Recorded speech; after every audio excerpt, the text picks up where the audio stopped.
আচ্ছা, ভেবে দেখেছেন কি এই যে জনস্বাস্থ্যের এত এত ডেটা, এর ভেতরেই কিন্তু জীবন মৃত্যুর অনেক সংকেত লুকিয়ে থাকে। কিভাবে আমরা একটা রোগের প্রাদুর্ভাবের আসল কারণটা খুঁজে বের করি, বা ধরুন একটা নতুন ওষুধ সেটা যে আসলেই কাজ করছে তার প্রমাণটা কিভাবে দেব। চলুন আজকে ডেটার এই জগৎটাকেই একটু ব্যবচ্ছেদ করে দেখা যাক। তো শুরু করা যাক একটা খুব সহজ কিন্তু অনেক জরুরি প্রশ্ন দিয়ে। ধরুন একটা নতুন ওষুধ বাজারে এলো, বলা হচ্ছে এটা একটা মারাত্মক রোগ সারাতে পারে। এখন আমরা কি করে নিশ্চিত হব যে ওষুধটা সত্যিই কাজ করছে? এমনও তো হতে পারে যে রোগটা এমনিতেই সেরে যেত। মানে এটা কি শুধুই একটা কাকতালীয় ব্যাপার, নাকি এর পেছনে কোনো সত্যিকারের বৈজ্ঞানিক ভিত্তি আছে? এই যে জীবন মরণের প্রশ্নগুলো, যেমন একটা ওষুধের কার্যকারিতা প্রমাণ করা, এই সব কিছুর উত্তর দিতেই বিজ্ঞানের একটা বিশেষ শাখা আছে, আর সেটার নাম হল বায়োস্ট্যাটিস্টিক্স। সোজা কথায় জীব পরিসংখ্যান। ভাবা যেতে পারে এটাই হলো সেই টুলকিট যা আমাদের ডেটার বিশাল গোলকধাঁধা থেকে সঠিক পথটা খুঁজে বের করতে সাহায্য করে। একদম সহজ করে বললে বায়োস্ট্যাটিস্টিক্স আর কিছুই না, জীববিজ্ঞানের জগতে পরিসংখ্যান বা স্ট্যাটিস্টিক্সের ব্যবহার। মানে এটা এমন একটা বিজ্ঞান যা জীবন্ত প্রাণী সম্পর্কিত ডেটা নিয়ে কাজ করে। সেটা হতে পারে মানুষ, হতে পারে গাছপালা, বা একদম কোনো অণুজীব। আসলে জীবনের যে সংখ্যাত্মক দিকটা আছে সেটাই এর মূল ফোকাস। কিন্তু এর ব্যবহার যে শুধু ঔষধের পরীক্ষার মধ্যেই সীমাবদ্ধ তা কিন্তু একদমই না। এর পরিধি অনেক অনেক বিশাল। একটা নিখুঁত সায়েন্টিফিক এক্সপেরিমেন্ট ডিজাইন করা থেকে শুরু করে জনস্বাস্থ্য, জেনেটিক্স, এমনকি পরিবেশ বিজ্ঞান, সব জায়গায় ডেটা থেকে একটা অর্থপূর্ণ সিদ্ধান্তে পৌঁছাতে বায়োস্ট্যাটিস্টিক্সই আমাদের পথ দেখায়। আচ্ছা, চলুন তাহলে আমাদের সেই ওষুধের কার্যকারিতা প্রমাণের তদন্তে আবার ফেরা যাক। যে কোনো ভালো তদন্তের মতো এখানেও কিন্তু প্রথম ধাপ হল পুরো পরীক্ষাটাকে নিখুঁতভাবে ডিজাইন করা। আমাদের ক্লু খোঁজার আসল শুরুটা কিন্তু ঠিক এখান থেকেই। এই তদন্তের জন্য আমাদের হাতে মূলত দুই ধরনের অস্ত্র আছে। প্রথমটাকে বলা হয় ডেসক্রিপটিভ স্ট্যাটিস্টিক্স বা বর্ণনামূলক পরিসংখ্যান। এর কাজ হল আমাদের হাতে যে ডেটা আছে সেটাকে সহজ করে সংক্ষেপে তুলে ধরা। যেমন ধরুন ওষুধটা খাওয়ার পর রোগীরা গড়ে কতদিনে সুস্থ হচ্ছে। আর দ্বিতীয়টা হল ইনফারেন্সিয়াল স্ট্যাটিস্টিক্স মানে অনুমানমূলক পরিসংখ্যান। এর কাজটা আরও মজার। এটা ওই ছোট গ্রুপের ডেটার উপর ভিত্তি করে সমস্ত রোগীর ব্যাপারে একটা সাধারণ সিদ্ধান্তে পৌঁছাতে আমাদের সাহায্য করে। দেখুন, মূল আইডিয়াটা কিন্তু খুবই সোজা। আমরা তো আর দেশের সব রোগীর ওপর, মানে পুরো পপুলেশনের ওপর পরীক্ষা চালাতে পারবো না, তাই না? এটা অসম্ভব। তাই আমরা যেটা করি, একটা ছোট স্যাম্পল বা নমুনা দল বেছে নিই এবং তাদের ওপর গবেষণা করি। আর এই নমুনা দলের ফলাফলের ওপর ভিত্তি করেই আমরা পুরো জনগোষ্ঠীর ব্যাপারে একটা এডুকেটেড গেস বা অনুমান তৈরি করি। তাহলে আসল প্রশ্নটা হলো, এই যে স্যাম্পল বা নমুনা, কাদেরকে নিয়ে আমরা এই পরীক্ষাটা চালাবো? কারণ পৃথিবীর সব অসুস্থ মানুষের ওপর তো আর টেস্ট করা সম্ভব না। তো এই নমুনাটা আমরা কিভাবে বাছাই করব যাতে এটা পুরো জনগোষ্ঠীর ঠিকঠাক প্রতিনিধিত্ব করে? স্যাম্পল বা নমুনা বাছাই করাটা কিন্তু মোটেই লটারি কাটার মতো কোনো ব্যাপার না। এর জন্য বেশ কিছু বৈজ্ঞানিক পদ্ধতি আছে, যেমন সিম্পল র্যান্ডম স্যাম্পলিং বা স্ট্র্যাটিফাইড স্যাম্পলিং।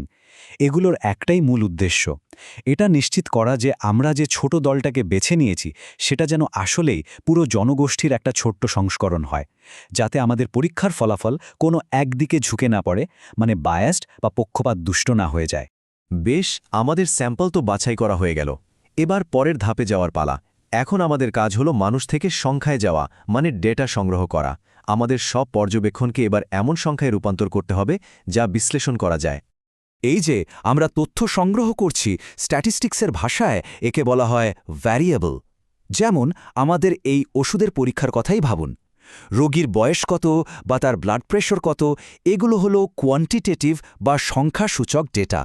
আর ধরুন তার ব্লাড গ্রুপ কি, অথবা সে পুরুষ না মহিলা, এগুলো হলো কোয়ালিটেটিভ বা গুণবাচক ডেটা।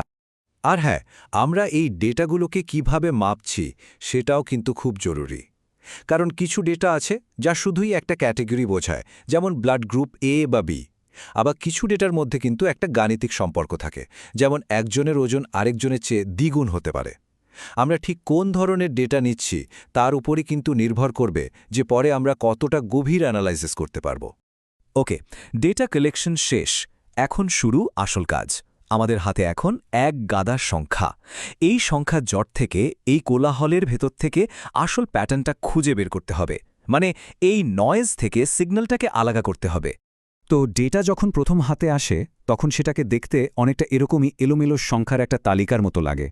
যেমন এই টেবিলটা দেখুন, এখানে আইসোলেশনে থাকা রুগীদের কার কয়টা অক্সিজেন সিলিন্ডার লেগেছে সেই ডেটা আছে। শুধু এই সংখ্যাগুলোর দিকে তাকিয়ে কি কোনো প্যাটার্ন বোঝা যাচ্ছে? প্রায় অসম্ভব, তাই না? কিন্তু এবার দেখুন মজাটা।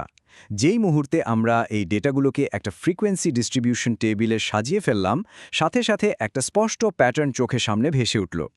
এখন আমরা এক নজরেই দেখতে পাচ্ছি যে ১২৪ জন রোগীর কোনো সিলিন্ডারই লাগেনি, আবার ২৭ জনে লেগেছে মাত্র একটা। বিশৃঙ্খলা থেকে সোজা শৃঙ্খলায়, এটাই হলো ডেটা অর্গানাইজ করার ক্ষমতা। আর আসল আহা মোমেন্টটা কখন আসে জানেন? যখন আমরা এই সংখ্যাগুলোকে ছবিতে রূপান্তর করি। ডেটা ভিজুয়ালাইজেশন হলো আমাদের তদন্তের সেই পর্যায়ে যেখানে উত্তরটা প্রায় চোখের সামনে ভেসে ওঠে, আর বড় বড় জটিল তথ্য একদম সহজ হয়ে যায়। যেমন ধরুন পাই চার্ট, এটা কোনো একটা গোটা জিনিসের বিভিন্ন অংশকে দেখানোর জন্য অসাধারণ একটা টুল। যেমন আমাদের পরীক্ষার কথাই যদি ধরি, কোন ট্রিটমেন্ট গ্রুপে কত % রোগী ছিলেন, সেটা এই পাই চার্ট থেকে এক নজরেই পরিষ্কার বোঝা যায়। অন্যদিকে আছে বার চার্ট। এটার মূল কাজ হলো বিভিন্ন ক্যাটাগরির মধ্যে তুলনা করা। এই চার্টটা দেখলেই আমরা খুব সহজে বলে দিতে পারব কোন গ্রুপের রোগীদের উন্নতি সবচেয়ে বেশি হয়েছে বা কোন গ্রুপের রেজাল্ট সবচেয়ে ভালো। এখানে একটা ব্যাপার নিয়ে প্রায় কিন্তু সবার মধ্যে একটু ভুল বোঝাবুঝি হয়, বার চার্ট আর হিস্টোগ্রাম। দেখুন, বাম দিকের হিস্টোগ্রামটা দেখাচ্ছে কন্টিনিউয়াস ডেটার ডিস্ট্রিবিউশন, যেমন মানুষের উচ্চতা বা ওজন। আর ডান দিকের বার চার্টটা কিন্তু আলাদা আলাদা ক্যাটাগরির মধ্যে তুলনা করছে। দেখতে কিছুটা একরকম হলেও দুটোর কাজ আর ভেতরের অর্থ কিন্তু একদমই আলাদা। তাহলে বোঝা যাচ্ছে বায়োস্ট্যাটিস্টিক্স আমাদের হাতে একটা অসাধারণ ক্ষমতা তুলে দেয়। রোগ নির্ণয় করা, জনস্বাস্থ্যের জন্য পলিসি ঠিক করা, এমনকি মানুষের জীবন বাঁচানোর মতো ক্ষমতা। কিন্তু এই বিরাট ক্ষমতার সাথে কিন্তু একটা বিশাল দায়িত্ব চলে আসে, কারণ এর যেমন সঠিক ব্যবহার আছে তেমনই আছে অপব্যবহারের ঝুঁকি। স্ট্যাটিস্টিক্সকে কিন্তু খুব সহজেই ভুলভাবে ব্যবহার করা যায়, ইচ্ছে করে হোক বা না জেনেই হোক। যেমন ভুল পদ্ধতিতে ডেটা সংগ্রহ করা, নিজের সুবিধামতো ডেটাকে একটু বদলে দেওয়া, বা এমন একটা স্যাম্পল বেছে নেওয়া যা আগে থেকেই আপনার কাঙ্ক্ষিত রেজাল্টের দিকে ঝুঁকে আছে। এমনকি নিজের মতের সাথে মিলছে না বলে কিছু ডেটা ইচ্ছে করে বাদ দিয়ে দেওয়া। এই সব কিছুই কিন্তু আমাদের একটা ভুল আর বিপজ্জনক সিদ্ধান্তের দিকে ঠেলে দিতে পারে। সুতরাং শেষ পর্যন্ত আমরা এটাই বলতে পারি যে ডেটা আমাদের হাতে জীবন মৃত্যুর সংকেতগুলো পড়ার একটা চাবি তুলে দেয়। এটা আমাদের চারপাশের জগৎটাকে বোঝার এবং তাকে আরও উন্নত করার জন্য একটা অবিশ্বাস্য রকম শক্তিশালী হাতিয়ার।